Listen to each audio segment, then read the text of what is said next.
In the government's latest response, You must stay at home. Master of the house, doling out the charm. It's very important that everyone know that you are not alone.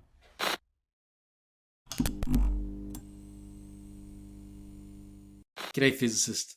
This is the start for our intro into the nature of light. So this is where the unit begins, particularly if you're following the HSC course in New South Wales in Australia.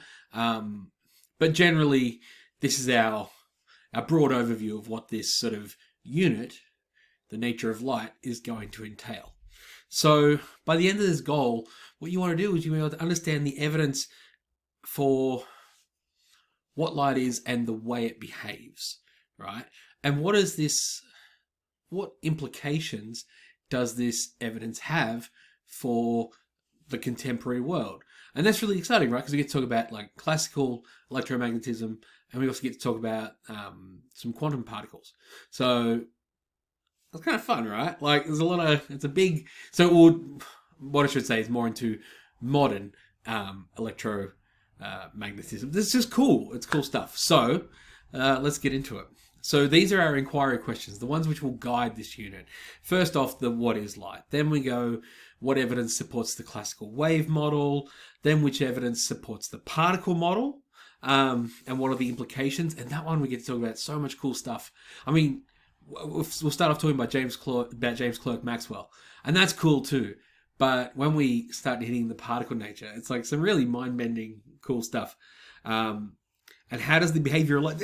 Check this. How does the behavior of light affect concepts of time and space and matter? What? That's crazy, right? Like, I know if this is your first time looking into it, that's really cool. But we've dug into some of these ideas before, and I just find them really exciting. So I'm excited to do this. So let's get into it.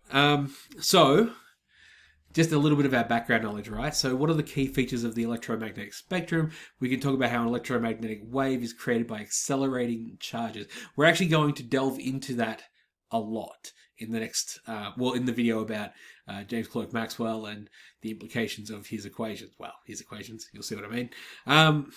So basically oscillating charges is what causes basically light waves, electromagnetic waves. And that's kind of awesome.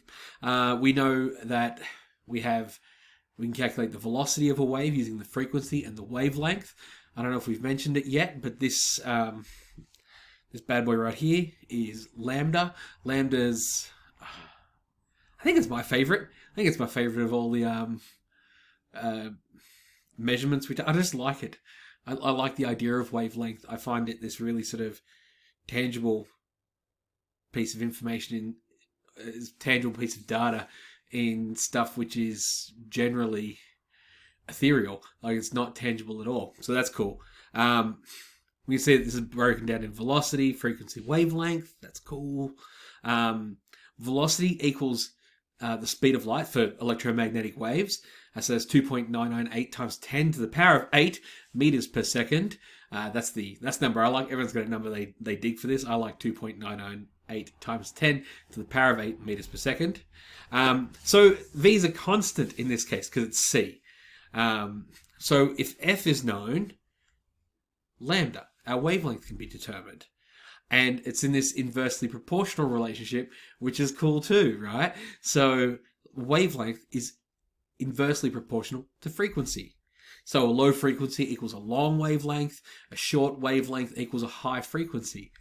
So that stuff's all kind of cool. More key features. We've already talked about this. So basically accelerated particle, think electrons, create oscillating magnetic fields and electric fields.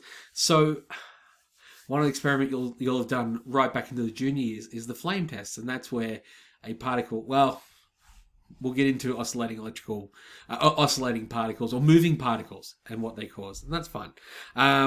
These waves, the electric wave and the magnetic wave, travel at right angles to each other, and they're in phase. So the photon moves along, and they're able to propagate and in phase, and it's cool. Bonus physics fun. It's cool. We can combine the speed of light equation with the Planck-Einstein equation. So a photon equals hf. That's the Planck-Einstein equation.